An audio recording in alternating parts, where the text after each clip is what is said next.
2008年12月，加拿大温哥华的冬天迎来了40多年来最大的降雪。所到之处，皑皑瑞雪覆盖其中，银装素裹，美不胜收。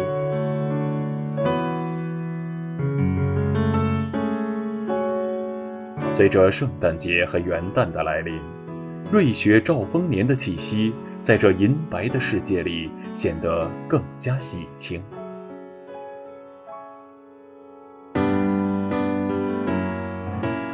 维斯勒雪山，北美著名的滑雪胜地，将是2010年冬季奥运会的举办地。它坐落于温哥华北部的群山中，吸引着世界各地的滑雪爱好者慕名而来。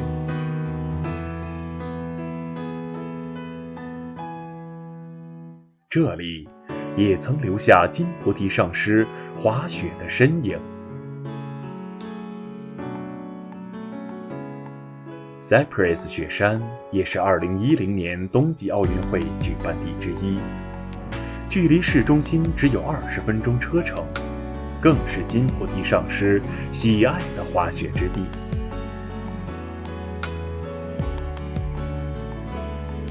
站在山顶，俯视茫茫云海，冬日的光辉给云山镶上道道金边。远处的雪山、松柏与蓝天构成一幅幅美丽的图画。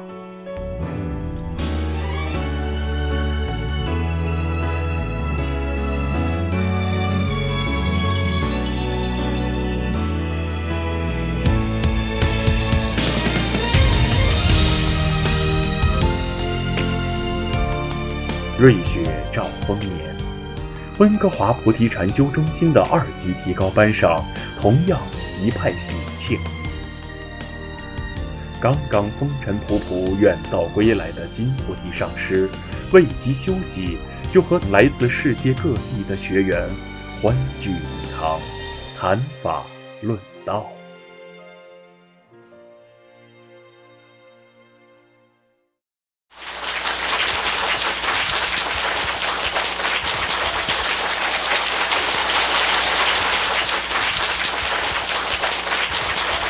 谢谢大家。这次这个2级班呢，在这办的真是很不容易哈。这么大的雪，大家吃不好，尤其是从外地来的学员哈，饥寒交迫。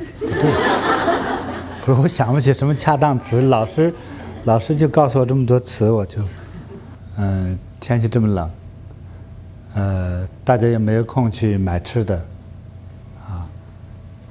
说来说去还是饥寒交迫呢，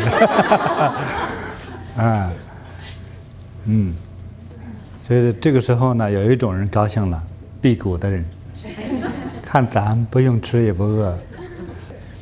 无论你是在家里在做饭，还是吃饭，你的心情很重要哈。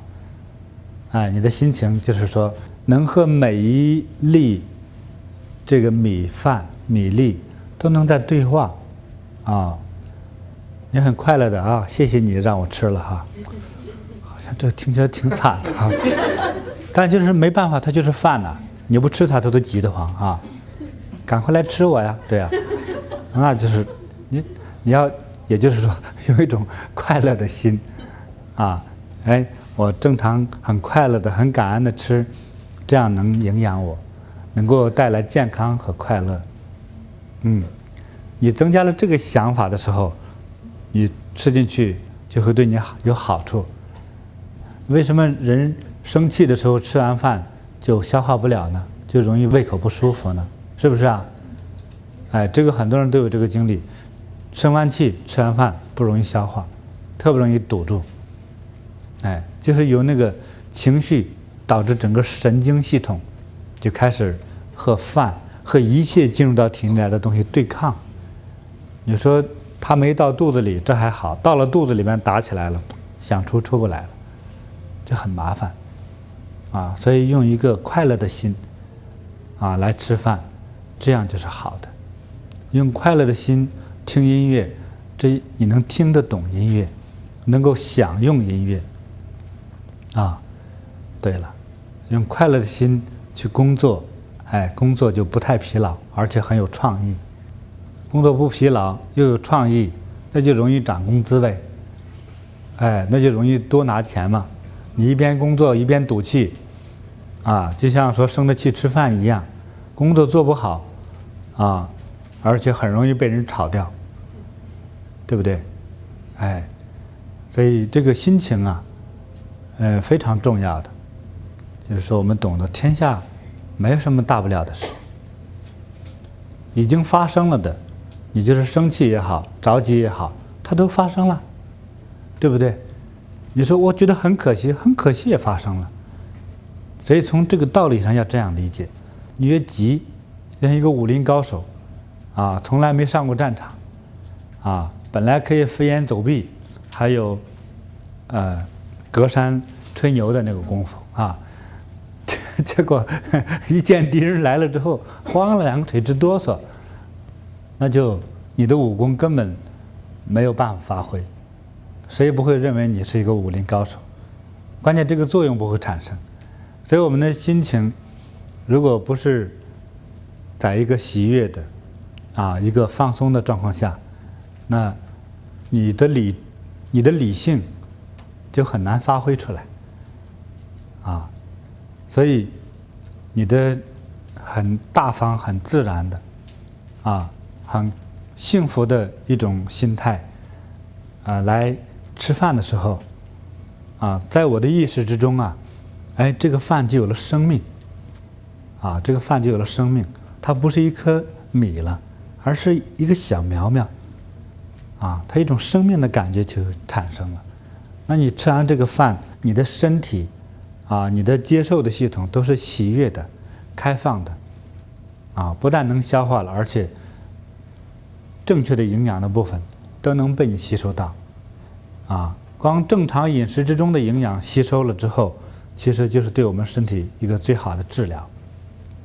你说吃了之后是毒素，完了之后又排不出去，所以毒素被你的身体又快速的吸收，这个人就病就越来越多了。所以无论在饮食还是工作的时候，乃至到面对朋友、面对家人，甚至是如果我们境界再高一点，甚至面对你不喜欢的人，你还能用快乐的心去面对的话，那你的境界就高了，你那个心中几乎没有乌云的，那你一定是一个健康、长寿、快乐而真的心胸非常博大的人你的心如神一般没有分别，那神爱不爱你呢？一定爱，你一定是世界上最幸福的人，最幸运的人。所以我们心越小，好像是非就越多，自己所经历的那种残酷和折磨就更多。那你能是世界上幸运的人吗？不是。无论你的智力有多发达，因为我们的心胸承受力这么小，我们计较的太多，我们整个人生就变成一个小人小人并不快乐，小人很痛苦，因为计较特别多呀这个问题其实无论男女都有这问题甚至还发生了有人夸他没夸我女生明明对着我，他说夸另外那个人漂亮，这个我真是我一辈子恨死他了这种人。所以你的修行境界和事实的现实生活之中所感受的时候，我们常常忘掉自己，用一个快乐的心来面对。所以应该随时提醒自己我用快乐的心、开放的心、阳光的心来面对，尤其是遇到各种的利益的时候，或者是好像有烦恼要出现的时候，一定要这样提醒自己，我的心非常大，像神一样充满着博爱，你就把这一切化解了，不但化解了，还能化敌为友你一下就提升了。你只要成功一次，后面就意味着永远的成功。这一次的门槛跨越不去，就像鲤鱼跃龙门，很多鱼给摔死了。啊，大家见过那个三文鱼往回游吗？这是我们温哥华一个奇景啊。哎，所以很多鱼想跨越这个龙门，跨不上来，撞得头破血流。所以我们做人，就是也需要习惯培养一种新的一种人生意境。啊，它是比较高，啊，是一开始我们的心理、生理都很难适应，但是，一旦适应一次，哎，就觉得哦，我超越了我自己了，啊，我超越了我自己了，啊，那种快乐的感觉，就马上就好了。那这种心境啊，这种心境就是真的是需要我们有个适应期，啊，所以现在我们来修的时候，我们也不要总是想着我有病，我是病人，我这个病很难治愈，我这个病没人治得了，千万别这样想，啊，这个天下的事物啊，整个这个世界是阴阳组成的，啊，所以有这种病就有那种药。你放心好了，有得这个病的可能性，就有治这个病的可能性。对，它是等一个机缘，就像你找对象一样。前头这个走遍千山万里找不着那个对象，结果一回头跟着后头呢啊！哎，这个有时候就是这样巧合，很多人就是这样找上的对象啊。所以当这个缘分到了的时候，这个事情就简单了。好，我们人生的境界就需要慢慢去适应，啊，讲的这个适应一种新境界，我就想起我学滑雪，你说这么大岁数学滑雪，其实有点老了，就突发奇想滑雪吧，然后白在这加拿大住了，啊，过去就是看过那个电视上说加拿大有人住在那个冰川雪地里头啊，那个能住那个冰垒的小屋子。经常爬雪山，雪都不敢滑，啊，怕人笑话呀，所以半夜爬上去。哎，连那个滑雪鞋、滑雪板都不会穿呢，啊，一开始穿上滑雪鞋，把两个板一并，屁股底下一坐，唰，滑下去。不对呀，头下去之后，那板跑哪里去了？在冰天雪地里头找那个板很难的呀，就滑了这一下不到1分钟，找这个板滑1个小时时间。我当时就感觉这个世界太残忍了，那么深的雪啊，好难找啊，又没有灯光，哎呦，哎，这回来就想方设法得把它绑上，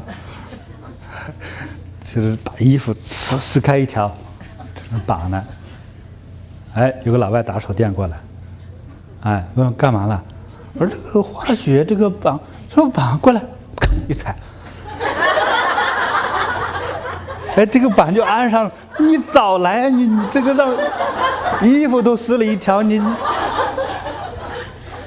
这个真是来的也是时候了哈，要不然衣服还得多撕一条。哎，完了站好了，扶着还往后一推。哦，就下去了，怎么下去？躺着下去了，这不成滑水了吗？电视上看的不是这样滑的，哎，这个我给他讲英文，最后他没有办法，他说你还是讲中文好了。这个，我说为什么呢？他说好像中文我还容易理解。老外真是不懂事，结果哎，这个过程先不讲了。哎呀，真是啊，哎，搞半天起不来，哎，所以搞的是很消耗体力啊。哎，最后没力气回来吧，哎，腰酸背痛，发誓不去了。这雪山。这去滑雪，那低境界人做的事情，他们去滑那干嘛呀？是不是？放着好好的平路不走，这不是一种奢侈吗？一种贪婪吗？哎，对，我们修行人不贪婪。这1个礼拜之后，腰也不酸了，背也不痛了，说咱们再试一试去。哎，这又上去了。你这上雪山不容易啊！哎，又上去了，而且白天不好意思去，还得晚上。这是简单了，滑雪板也很容易就登上了。啊，你看，这个登上了之后很容易，这个天公不作美啊，哎，那个风吹起来了，哎，也是不是下雪啊，是吧？有一些树上一些雪吹的，又是雪花，也搞得眼睛也睁不开呀，哎呀，这是讨厌。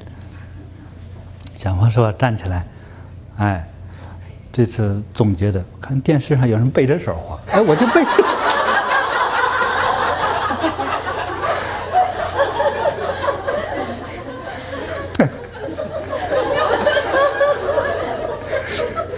哎呀，背着手滑，真的挺好的，就往前摘呀。哎呀，真是这个，我觉得我的才能不是在滑雪上。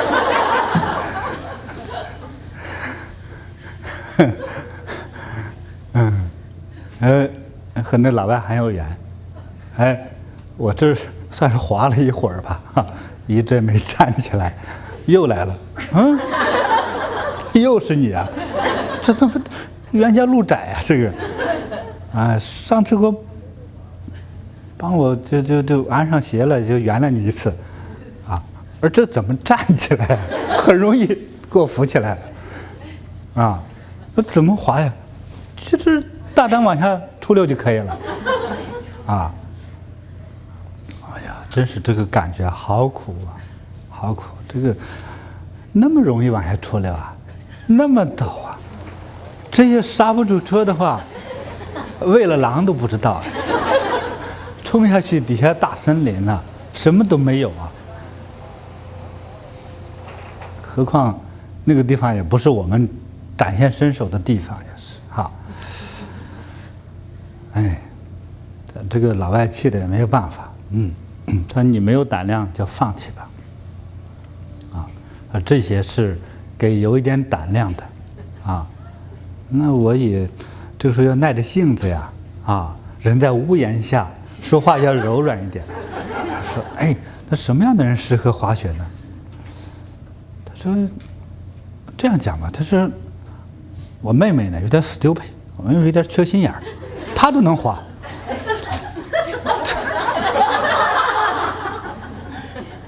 你妹妹，你这傻都能滑呀？那我是什么人啊？啊，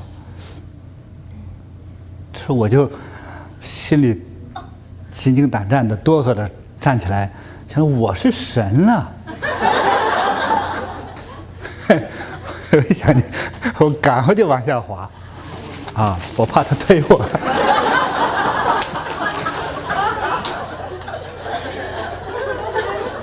想着神无所不能啊！我一边想着一边往下滑，哎，这可好啊，直出的往下，哗就下去了。奇迹发生了，还没摔倒还。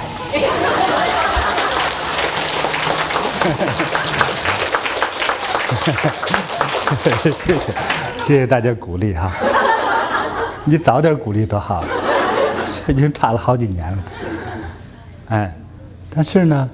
下去之后是没摔倒啊，哎，到那个关键时候我还能拐回弯来，拐了弯就发生另外一个奇迹，怎么往下滑呀？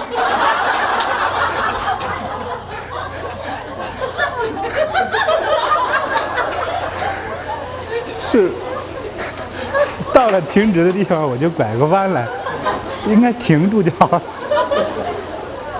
结果像那个火车一样。他不用掉过头来，就自己往下，自己往后走开。啊，到这个时候，我是为了继续给大家传法呀，我就不得已又趴下了。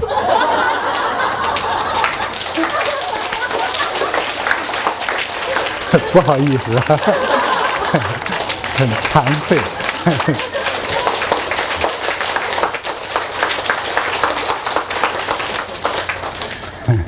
谢谢大家理解。这个英雄有时候也不是那么勇敢的，但是确切说，我觉得这一下摔倒是我故意倒的呀，对不对？我为了让更多的人能够受益于法啊，所以我倒下不是摔倒的呀啊，但是我止住滑了。要滑下去的话，现在不容易说法了。哎，这一下就给我有了信心啊！我爬起来之后，这信心十足，咱就是神来，哎，这神就是不一般来啊！神就基本上能滑了。我又爬上去，哎，再上去休息一下。老外就看着我笑哈，这个说你刚才喊什么呢？没事，反正你也听不懂了，对不对？你不是让我说中文吗？你猜呀？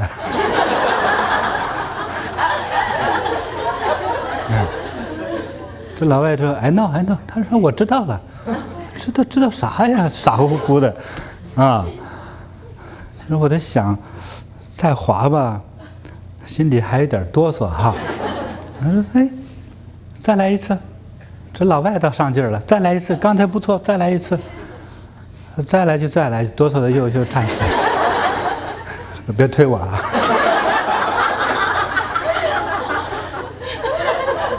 心里话，这个神跳降落伞哪有被推下来的？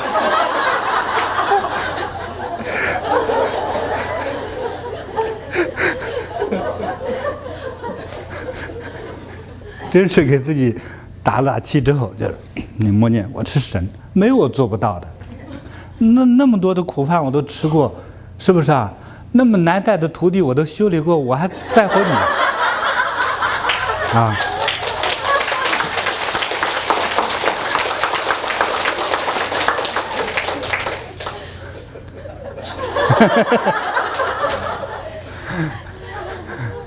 哎，给自己攒足了勇气，憋足了劲儿，啊，还是大喊着我是神，哗就下去了。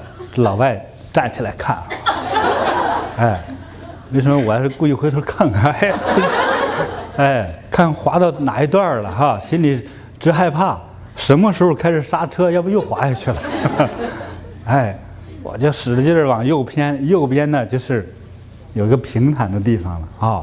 这次终于没有摔倒，哎呀，这真的好，我又爬上了。老外说：“你到底喊什么呢？”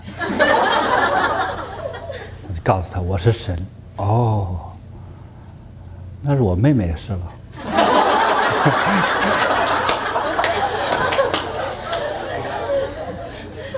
我说都算，你不懂的了，这么高的哲学你不懂了。佛说，众生都是佛呀。这个佛就是神，神就是佛了，只能滑的都算，啊，不能滑的将来也算啊。这样，哎，我就多滑了几趟，哎，等到那个这一下就有信心了，好像也不累了哈。第二天一大早啊，我就去了，后来发现，哎呀，我这个神做的太低级了。都是5、6岁小孩在那滑，我就不好意思在那儿滑了，我就很感动，做人真难。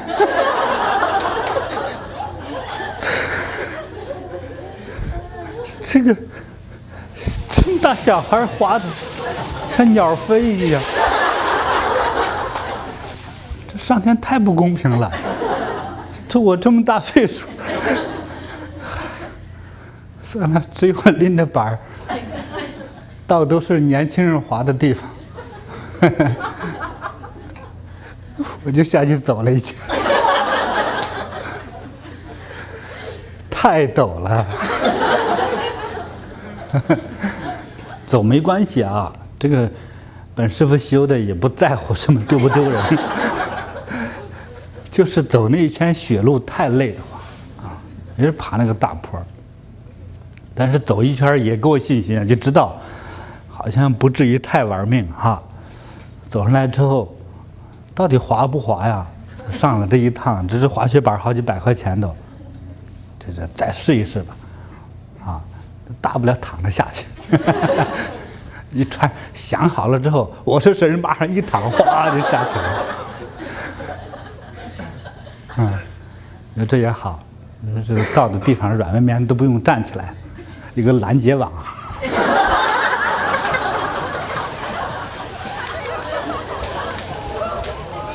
啊，知道挺好。我这个加拿大呀，它这个特别有这个公共安全意识，不到5分钟，哎呀，就有那个嗡嗡嗡嗡响。哎，一来还2辆。他以为我怎么着呢？没事儿，没事儿，我就坐1辆回来。哎，等我上去之后，哎，他拿出那个量血压的过来，我就怕这个，啊，不行，下山嘛，我说不下我还得过去。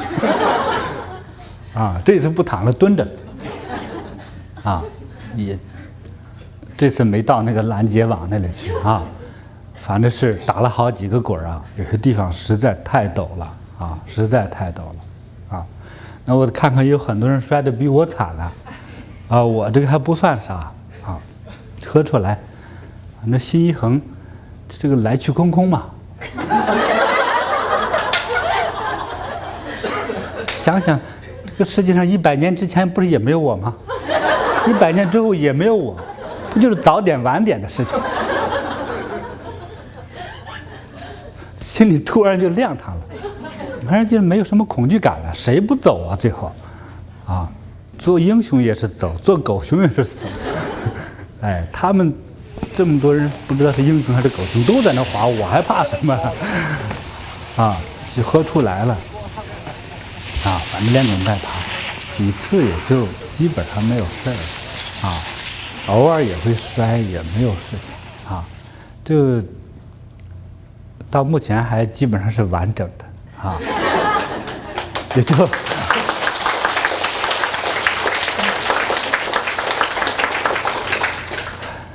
那这个境界到底是人的境界还是神的境界呢？啊，自己回去考虑吧啊。反正那么多小神都在那滑啊，那么多大大小小的神都在那滑啊。我觉得给我的启发就是给大家讲这一段哈。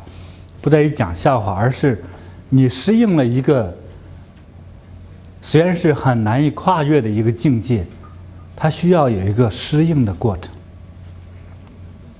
那叫会滑的人看小儿科呀、幼儿园的那个水平，但是自己那个自信心我是神，到第2天去了，发现自己那个境界哪是神了，啥都不是，啊。但是我跨越了那个境界，啊，从此不敢说会滑了，啊，那么高的山我们也能连滚带爬的糊弄下来，哎，到后来摔的跤就越来越少了。每一次摔倒是因为心里害怕就会倒，心里不怕他就不倒，就是很奇怪。所以当你适应了一个新的一种心理的境界，原来看似一个很高的境界，我们也能够去适应它。原来本来说这个境界不属于我的，最后也能和我合二为一，有什么了不起的？也就这样子了。所以我们每一个境界，我们常常我们心里的障碍都是说啊，那是他，那是那种人的，那不是我的。啊，比如说我用很宽阔的心胸去待人，啊，用善念和慈悲待人，说那不是我，那是别人的。其实不是，我们知道是这些说好的房子谁都想住，谁都想变成一个富人，一个有钱的人、有权的人，而且还有特别自由的人，活得又很幸福的人，谁都希望变成这样子。但是当遇到事实的事件发生的时候，我们不是被事件障碍了，不是被这件事障碍了，是被自己的心给障碍了。比如说你过去经常骂人，现在我不骂人就是不骂人了，你给自己时时提醒。在古代好多人为了表明自己的志向、自己的爱好，自己的爱憎分明的状况，常常把自己喜欢的人名字刻刺到自己的身上。很多信佛的人将莲花刻在心脏部位，将佛像刻在佛的像刻在心脏部位的这个皮肤上，还有更严重的刻在脑门上，表明志向。今天中国的佛教徒还有在头上烧戒疤呀。这个过程看似很残忍，但是它在表明心智的一个行为。那么这个行为有什么好处呢？就提醒自己，尤其是把字刻在手上的那你的境界总是跨越的话，你的手恐怕没那么大，刻不了那么多字儿比如你现在需要我要滑雪，我是神，可以我是神，就占了一个小手指头这么大的部位。再过一段时间之后说我是非人我是非人，这一共刻不了几行字所以你要刻字的时候要谨慎一点到目前我没有刻，而在你的心智当中，自己确认的自己的一个做人的准则，我就要去努力的去实现它。尤其是当事物发生的时候，当利益发生的时候，自己随时提醒自己。那么我们有了一个很好的自我提醒的方法，就是将这些励志的语言、提醒自己的语言你平时拿的东西最多的是什么呢？女士提的小包包，是不是你的钱包，你要照镜子，小镜子的背面把它贴上它，每天梳妆打扮那个镜子面前贴在镜子上一块如果工作的话，在办公桌面前放一块这样就时时都能够提醒自己你的心智自我的要求、自我的约束是什么。那否则的话，就是说那位武林高手练的是飞檐走壁隔山打牛，很厉害。当敌人一来，真正血刃相见的时候直接忘了我们的境界和这个功夫完全是脱臼了不是一个人的东西，变成两个人。练武的时候凶悍悍的，真交手的时候就忘掉了一切武功。那么很多人当遇到真事物的时候，你的修养全忘掉了这样我们的境界是跨越不了的。所以需要去培养，不怕自己进步慢更重要的就是时时提醒自己去适应这个环境做人的每一步都是这样子，尤其是精神境界的东西。最重要的是我们从这个方法上和道理上理解了之后，我们的境界才真正的能够提升。所以我们修行同样也是这样子有很多路是可以选择的，那就看你有没有这个机会，有没有这种信心。我们所谓修行其实就是想提高我们做人的境界，我们做人境界高了，其实疾病就少了，因为烦恼少了，好的事物自己可以解开了，解开就没有了，或者减少了愤怒委屈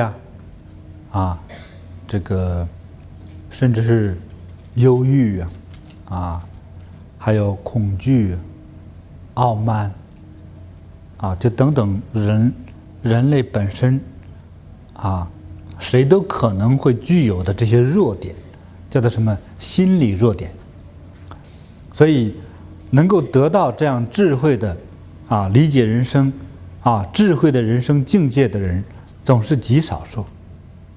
所以如果你一旦靠近的时候，你觉得你正在走进这个缘分，那你就要让自己的心再开放一点，让自己的身体放得更松一点，让自己全方位的去接受这种智慧和能量，让智慧和能量和自己的生命合二为一那你这个人生的境界真的就是非常高，非常的精彩，就将我们的很多的苦就破解掉了。好，就这样吧，谢谢大家。